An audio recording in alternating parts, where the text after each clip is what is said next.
जादुई हथौड़े की कहानी। नमस्कार दोस्तों, आपका स्वागत है इस ज्ञान से भरी प्रेरक कहानी में। ये कहानी एक लोहार और जादुई हथौड़े की है।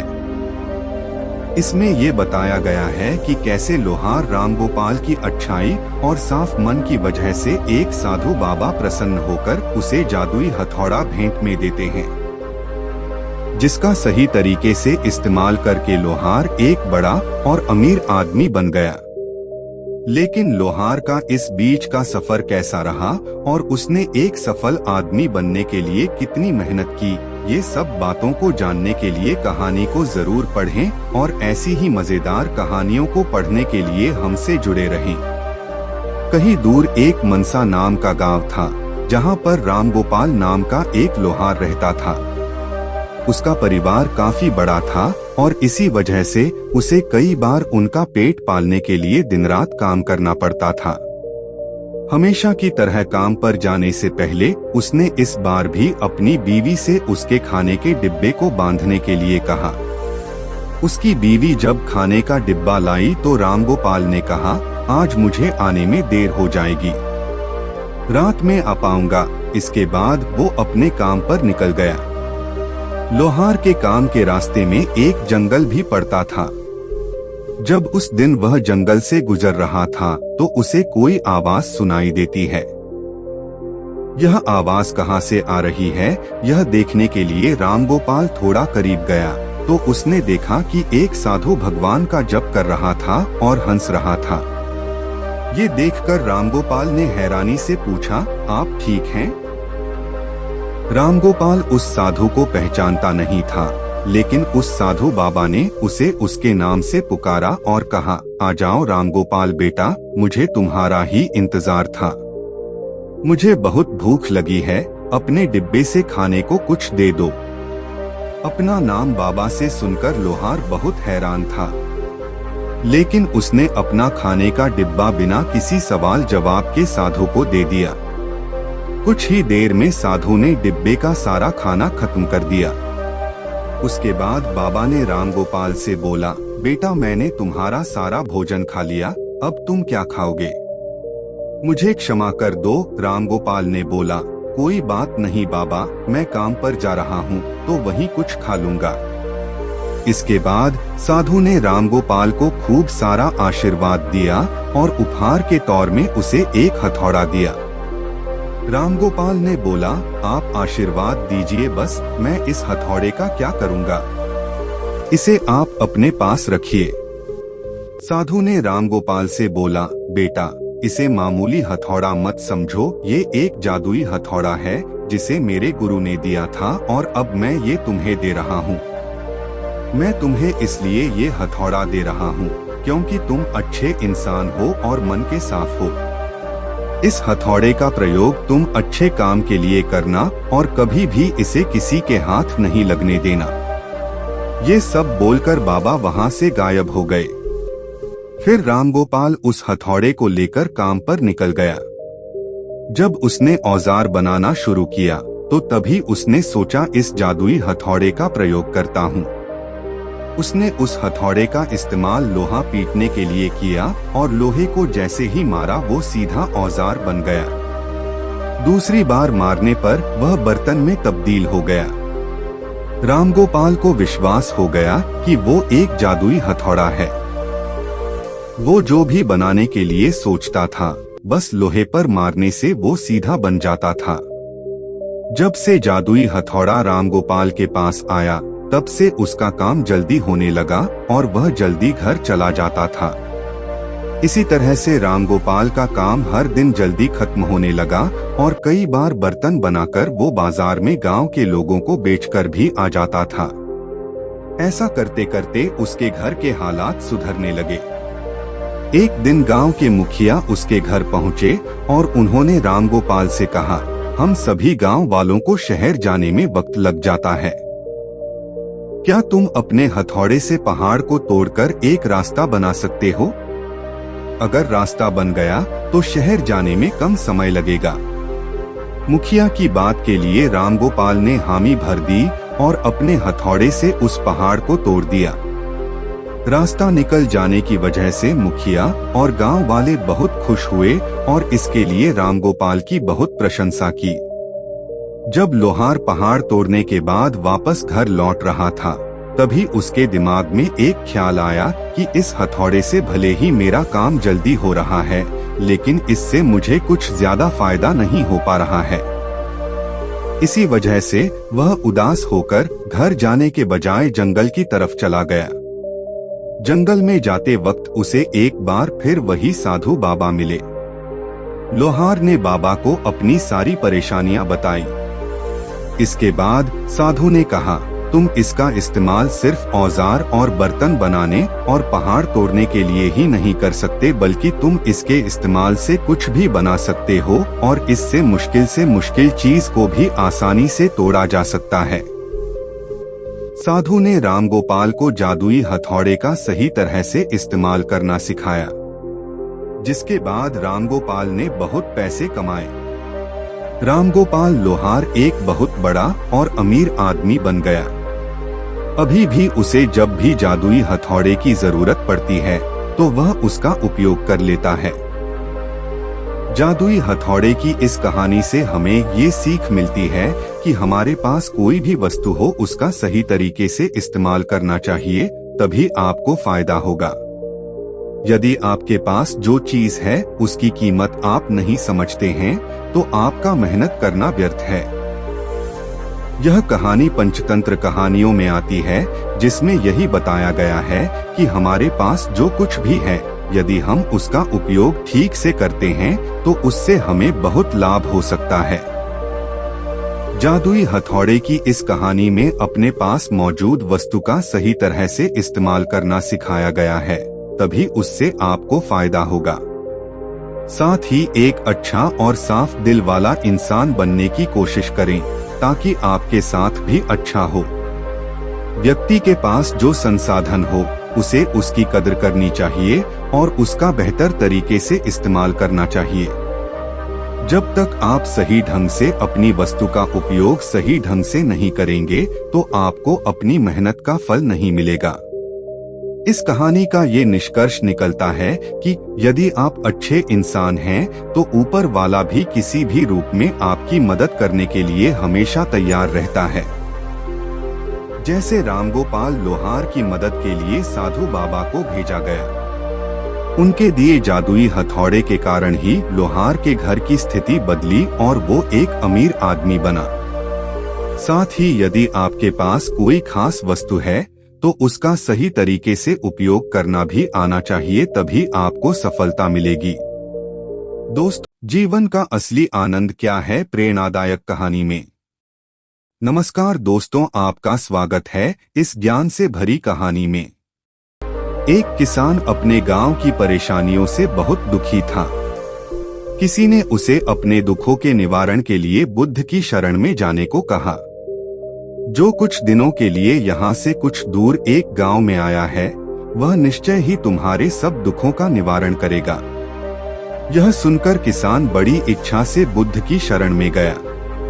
यह सोचकर कि बुद्ध उसे उसकी समस्याओं, मानसिक पीड़ा, तनाव और दुखों से मुक्ति दिलाएंगे, वह बुद्ध के पास पहुंचा। उसने बुद्ध से कहा कि हे बुद्ध, मैं एक किसान हूँ, मुझे खेती करना पसंद है, लेकिन बारिश कभी भी पर्याप्त नहीं होती और मेरी फसलें बर्बाद हो जाती हैं। पिछले साल मेरे पास खाने के लिए कुछ नहीं था और इस साल भी अत्यधिक बारिश के कारण फसल को बहुत नुकसान हुआ। मेरे पास खाने के लिए पर्याप्त भोजन नहीं है। किसान ने कहा, मैं शादीशुदा हूँ, मेरी पत्नी मेरा ख्याल रखती है, मैं उससे प्यार करता हूँ, लेकिन कभी कभी वह मुझे बहुत परेशान करती है और घर में बहुत क्लेश हो जाता है, जिससे मुझे लगता है कि अच्छा होता अगर वह मेरी जिंदगी में नहीं आती। मेरे भी 2 बच्चे हैं, कभी कभी मेरे बच्चे भी मेरा अनादर और अवज्ञा करते हैं, मेरे निर्देशों का पालन नहीं करते। किसान लगातार बुद्ध को अपने दुखमय जीवन के बारे में ऐसी तमाम बातें बता रहा है। बुद्ध उस दुखी किसान की समस्या को ध्यान से सुनते रहे। अपनी जिंदगी की सारी परेशानियां बताने के बाद जब उन्हें राहत महसूस हुई तो वह चुप हो गए। अब उसके पास बताने के लिए कोई और समस्या नहीं बची थी। अब वह चुपचाप बैठकर बुद्ध की ओर देख रहा था और अपनी समस्या का समाधान पाने के लिए बुद्ध के उत्तर की प्रतीक्षा कर रहा था। लेकिन बुद्ध चुप थे। किसान ने फिर कहा, हे बुद्ध, मैं आपकी शरण में आया हूँ, कृपया मेरे जीवन की इन समस्याओं का समाधान करें। बुद्ध ने कहा, मैं तुम्हारी कोई मदद नहीं कर सकता। किसान आश्चर्यचकित होकर बोला, अरे, यह आप क्या कह रहे हैं? सब कहते हैं कि आप सबके दुख दूर कर देते हैं, तो क्या तुम मेरी समस्याएं हल नहीं करोगे? इसलिए कि मैं एक गरीब किसान हूँ। बुद्ध ने कहा, मुश्किलें हर किसी के जीवन में आती हैं। जीवन में दुख और परेशानियां आना स्वाभाविक है। व्यक्ति के जीवन में अक्सर उसके कर्मों के अनुसार परिस्थितियां बदलती रहती हैं, जिससे सुख, दुख, निराशा और क्रोध आता है। नए रिश्तों का बनना, पुराने रिश्तों का बिगड़ना, रिश्तों में मिठास और कड़वाहट, ये सब सामान्य है। यह जीवन का हिस्सा है और यह जीवन का चक्र है। हकीकत तो यह है कि हम सभी के जीवन में 83 प्रकार की कठिनाइयां हैं। इन कठिनाइयों का समाधान आप और मैं नहीं कर सकते, कोई नहीं कर सकता। जिंदगी और जिंदगी में बनने वाले रिश्ते स्थिर नहीं होते। एक दिन रिश्तेदार भी चले जाएंगे और जिंदगी भी खत्म हो जाएगी। लेकिन ये समस्याएं वैसे ही रहेंगी जैसे आज आपकी जिंदगी में हैं और कल किसी और की जिंदगी में होंगी। इस पर किसान अपना नियंत्रण खो देता है और क्रोधित हो जाता है और ऊंची आवाज में बुद्ध से कहता है कि हर कोई कहता है कि तुम्हें एक महात्मा, एक सिद्ध पुरुष, एक प्रबुद्ध व्यक्ति होना चाहिए। मैं इस विश्वास के साथ यहाँ आया हूँ कि आप मेरी मदद करेंगे। यदि आप मेरी समस्याएं हल नहीं कर सकते तो मेरा यहाँ आना व्यर्थ था। हर कोई झूठ बोलता है कि वे समस्याओं का समाधान करते हैं। आपने मेरी एक भी समस्या का समाधान नहीं किया। तुमसे अच्छे तो वह महात्मा हैं जो 2 वर्ष पहले मेरे घर आए थे। उन्होंने मेरे लिए यज्ञ कराया, दान दक्षिणा दिलवाई और मेरे मन को असीम शांति मिली। कुछ सुख भी बढ़े और कुछ दुख भी कम हुए। लेकिन तुमने मेरी कोई भी समस्या हल नहीं की। तुमने मुझे सीधे तौर पर मना कर दिया। बुद्ध ने कहा, क्या वह सब करने से जीवन के सारे दुख समाप्त हो गए? इतना कुछ करने के बाद भी अब आप इतने परेशान क्यों हैं? अब आप पहले से भी ज्यादा दुखों से घिर गए हैं। तात्पर्य यह है कि जीवन में दुख कभी समाप्त नहीं होते। किसान बोला, तो क्या मैं मान लूं कि तुम मेरी मदद नहीं कर सकते? यदि आप ऐसी छोटी छोटी बातों का समाधान नहीं कर सकते तो आपके उपदेशों का क्या लाभ? बुद्ध ने कहा, मैं तुम्हारी 84वीं समस्या का समाधान तो नहीं कर सकता, लेकिन हाँ, मैं तुम्हारी 84वीं समस्या का समाधान अवश्य कर सकता हूँ। किसान आश्चर्यचकित हो गया और बोला, 84वीं समस्या क्या है बुद्ध? बुद्ध ने कहा, यानी कि तुम अपने जीवन में कोई समस्या नहीं चाहते।